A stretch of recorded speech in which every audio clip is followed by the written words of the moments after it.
Bismillahirrahmanirrahim. Assalamualaikum warahmatullahi wabarakatuh. Kami mahasiswa dari Universitas Islam Negeri Mataram. Video ini dibuat untuk menyelesaikan salah satu tugas mata kuliah Digital Economy dengan dosen pengampu Bapak Ahmad Ridho Hidayat MEK. Kami dari kelompok 9 terdiri dari 4 anggota yang masing-masing bekerja sama untuk menyelesaikan tugas mata kuliah ini. Kami akan mempresentasikan mengenai perencanaan bisnis sepatu batik. So, langsung saja, inilah video presentasi dari kami.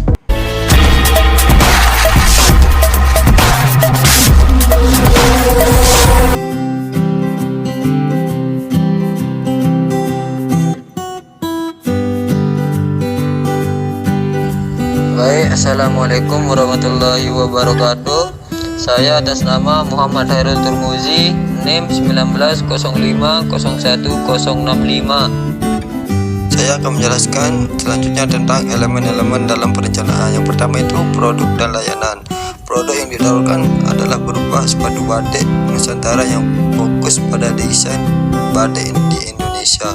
Produk anak bangsa yang memadukan desain modern dan khas budaya Indonesia, sehingga produk dapat digunakan oleh semua kalangan, terutama generasi milenial, di mana pasar terbesar kami adalah kaum milenial. Kami mendesain model sepatu kami sedemikian rupa agar produk benar-benar dapat memberikan khas Indonesia, yaitu batik.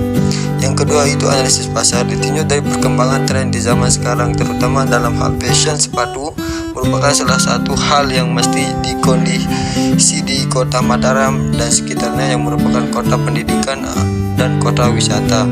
Daya beli dan banyaknya pendatang, maka minat konsumen terhadap sepatu batik Nusantara sangat tinggi. Maka khususnya pada mereka yang masih berjiwa muda dan terjangkau harganya, maka mahasiswa optimis bisnis sepatu batik Nusantara dipasarkan akan berkembang pesat. Terus yang bagian C itu strategi pemasaran. Awal masuknya produk kami ke pasaran ditetapkan harga yang relatif murah atau terjangkau sebagai langkah awal dalam memperkenalkan brand sepatu batik Nusantara supaya dapat menguasai pasar. Untuk sistem pemasaran yang digunakan yaitu berbasis online dan offline. Pemasaran secara online dilakukan melalui Instagram, TikTok, website, Facebook, WhatsApp, dan Telegram.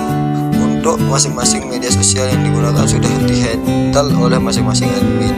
Ketika ada pemesanan yang masuk, maka admin dari setiap media sosial akan mengonfirmasi alamat pembeli, total pesanan beserta ongkos kirim kepada pihak yang mengurus pada bagian packing atau pengemasan. Setelah itu dilakukan pengiriman, sedangkan pihak akuntansi atau keuangan menghitung berapa total penjualan untuk periode waktu yang tertentu. Hal ini dilakukan supaya alur kerja bisnis ini lebih terorganisir. Terus untuk yang bagian D itu tentang perencanaan keuangan dan anggaran. Biasanya kita memantau dari biaya produksi sepatu, terus biaya promosi, sewa bangunan, dan gaji karyawan per satu orang. Terus penghitungan laba rugi. Prediksi keuntungan yang kami dapat diperoleh adalah 50%, yang dimana hasilnya dibagi 100.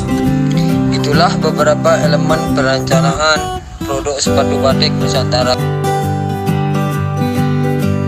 Bismillahirrahmanirrahim. Assalamualaikum warahmatullahi wabarakatuh. Saya Vivin Pujianti dengan NIM 1905011088 akan menjelaskan mengenai analisis SWOT dari produk sepatu batik. Sebelumnya, yang dimaksud dengan analisis SWOT adalah suatu metode perencanaan dengan mengevaluasi 4 komponen, yaitu strength atau kekuatan, weakness atau kelemahan, opportunities atau peluang, dan threat atau ancaman. Yang pertama yaitu ada strength atau kekuatan. Pembuatan sepatu batik ini dibuat dengan teknologi mesin dan bahan yang berkualitas, sehingga menghasilkan produk yang bagus dan tahan lama. Kombinasi batik yang digunakan tidak mudah luntur dan berbahan yang sangat lembut, sehingga membuat para penggunanya merasa lebih nyaman. Yang kedua yaitu ada weakness atau kelemahan. Untuk menghasilkan produk yang optimal masih terjadi kendala atau kesulitan dalam pembuatan pola dikarenakan masih manual atau handmade. Maka dari itu dibutuhkan alat dan sumber daya manusia yang ahli. Akan tetapi, untuk mencapai hal tersebut masih terjadi keterbatasan modal. Selain itu, sepatu ini terbuat dari bahan kain yang menyebabkan mudah menyerap air. Yang ketiga yaitu opportunities atau peluang. Sepatu batik Nusantara diciptakan selain untuk mendapatkan profit, juga untuk memperkenalkan budaya Indonesia dari batik tradisional yang digunakan oleh daerah-daerah di mancanegara. Kombinasi dengan batik membuat produk ini terlihat lebih unik dan berbeda dari para kompetitor. Hal ini tentunya akan menjadi daya tarik konsumen.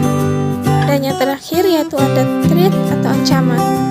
Kebutuhan sepatu yang tidak menentu mengakibatkan menurunnya daya beli masyarakat. Adanya kompetitor yang menjual produk sejenis dengan kualitas bahan yang lebih bagus, serta menggunakan desain yang sama namun dengan harga yang berbeda. Promosi yang dilakukan oleh kompetitor lebih bervariasi, sehingga lebih menarik minat konsumen, dan teknologi yang digunakan oleh kompetitor dalam proses produksi lebih unggul.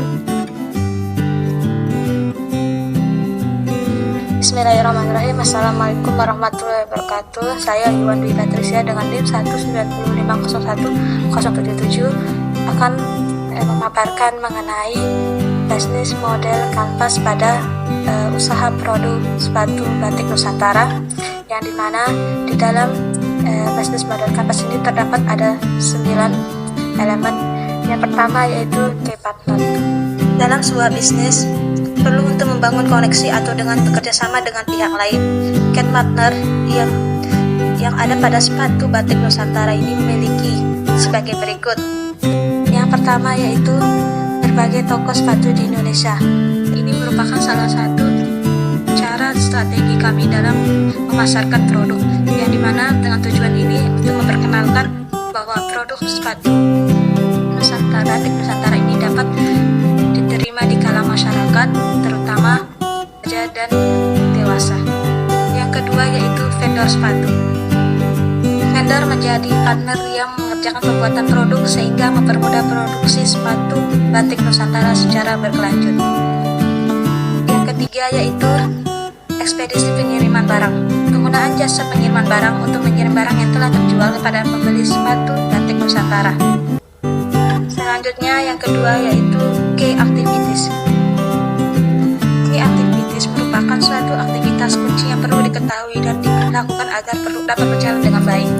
Key activities yang dilakukan oleh sepatu batik Nusantara adalah sebagai berikut. Yang pertama yaitu production. Kain tenun atau kain batik yang kami tawarkan melalui kerjasama dengan berbagai perancik di berbagai daerah Indonesia yang menyesuaikan dengan tema yang kami angkat pada sepatu tersebut. Yang kedua yaitu promosi atau marketing.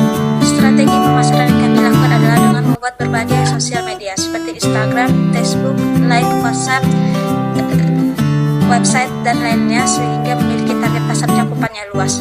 Ketiga yaitu quality control. Hal ini bertujuan untuk menjaga kualitas produk kami baik sepatu, sandal, maupun strap agar tetap memiliki kualitas yang paling baik dan memiliki kondisi layak jual. Yang keempat yaitu membuat desain sesuai demand konsumen. Hal ini kami berikan sebagai suatu layanan yang patut diberikan kepada konsumen agar para konsumen yang memilih produk kami ini merasa puas. Yang terakhir yaitu finance. Melakukan pencatatan seluruh transaksi yang terjadi baik pengeluaran maupun pemasukan yang dilakukan untuk produksi dan penjualan sehingga dapat mengetahui profit yang akhirnya diperoleh. Yang ketiga yaitu key resource. Key resource merupakan sumber daya milik organisasi yang digunakan untuk mewujudkan proposisi nilai. Sumber daya utama yang dibutuhkan dapat berbentuk fisik, finansial, intelektual, dan manusia. Sepatu batik Nusantara memiliki 3 sumber daya utama, yaitu finansial atau modal. Sumber daya finansial adalah hal yang sangat krusial karena bila tidak ada sumber daya ini, produk kami tidak akan bisa berjalan. Pada sumber daya finansial memulainya dengan menggunakan modal pribadi. Yang kedua, material. Material yang digunakan oleh sepatu batik Nusantara dalam membuat produk adalah sol sepatu yang termasuk insoles, mainsole, dan outsole, bahan kain tenun atau kain batik dengan varian berbagai daerah di Indonesia. Yang terakhir yaitu talent. Talent dalam bisnis setapak ini merupakan orang yang mengelola, memproduksi, dan menjalankan pembuatan dan penjualan produk. Pengolahan dan menjalankan di sini dipegang langsung oleh pemilik, sedangkan proses produksi diserahkan kepada vendor sepatu dan perajin kain tenun atau kain batik yang lebih ahli pada bidangnya. Selanjutnya, segmen value prop Station. Value proposition adalah keunggulan pada produk sepatu kami yang bermanfaat dan kenyamanannya. Nilai-nilai apa yang akan kami berikan melalui produk sepatu ini adalah sebagai berikut. Yang pertama yaitu desain. Desain yang unik untuk sebuah sepatu kasual dari biasa di pasaran pada umumnya, di mana terdapat nuansa Nusantara dengan sentuhan manis dari para produsen kain tenun atau kain batik yang diberikan untuk sepatu batik ini, sehingga adanya nilai tambah kecintaan seorang akan kebudayaan lokal dari berbagai daerah yang ada di Indonesia. Yang kedua, harga terjangkau. Produk sepatu ini dengan cita rasa Nusantara ini memberikan harga yang menarik, di mana pelanggan dapat memiliki sepatu tersebut sesuai dengan pilihan kain tenun atau kain batik yang tersedia. Yang terakhir yaitu nyaman dan tahan lama. Bahan dasar sepatu adalah karet. Karet adalah bahan yang lentur, liat, ringan, dan tahan air, dan memiliki ketahanan. Lalu bahan kain tenun dan kain batik dipilih berdasarkan bahan yang paling baik digunakan jika diterapkan pada sepatu, dan bahan yang ditentukan terjamin akan daya tahannya baik terkena panas maupun hujan, sehingga ini menjadi fokus utama dari produk sepatu batik ini. Sekian, terima kasih. Assalamualaikum warahmatullahi wabarakatuh. Assalamualaikum warahmatullahi wabarakatuh. Perkenalkan, nama saya Yulianti, NIM 190500160. Di sini saya akan menjelaskan terkait bisnis model kanvas dari sepatu batik Nusantara. Jadi sebelum kami membangun sebuah bisnis, hal yang pertama kali kami lakukan adalah menganalisis segmentasi pasarnya, yaitu kepada siapa sepatu batik ini akan disalurkan.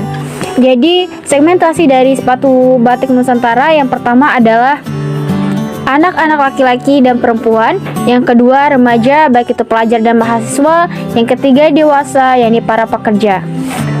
Selanjutnya channel, yaitu online, yaitu dengan melalui media sosial baik itu Instagram, Facebook, Twitter dan lain sebagainya. Kedua offline, yaitu dengan cara bekerja sama dengan toko sepatu, mall dan endorsement.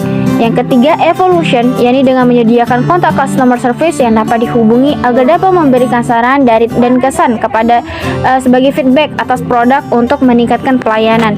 Dan yang terakhir after sales, yaitu dengan memberikan garansi selama 1 bulan bila ada kerusakan pabrik. Lalu untuk mendapatkan loyalitas yang baik dari pelanggan, maka perlu adanya customer relationship yang baik, yakni dengan memberikan diskon dan promo, mengadakan event dan giveaway, mempertahankan kualitas produk dan pelayanan, melakukan inovasi terbaru, personal assistance yang dilakukan dengan memberikan pelayanan fast response customer service dari official account, sehingga memberikan pelayanan dan kepuasan bagi konsumen dalam berkonsultasi mengenai produk, membangun SEO creation yang ikut menciptakan nilai bersama pelanggan melalui testimoni dan juga masukan atau saran untuk mengembangkan produk, dan yang terakhir melakukan kegiatan endorsement untuk mempromosikan produk. Selanjutnya revenue streams dari produk sepatu batik ini yakni dengan menyediakan 2 jenis pembayaran, yaitu dapat melalui cash untuk pembelian secara offline dan dapat melalui transfer untuk pembelian secara online. Untuk selanjutnya yakni cost structure, di mana yang seperti yang sudah dijelaskan sebelumnya, yaitu biaya produksi dari sepatu batik Nusantara berkisaran 22.800.000 rupiah, dengan rincian biaya produksi sepatu 20 juta, biaya promosi 300.000, sewa bangunan 1 juta, serta gaji karyawan per 1 orang yaitu 1.500.000 rupiah. Sekian presentasi dari kami. Wassalamualaikum warahmatullahi wabarakatuh.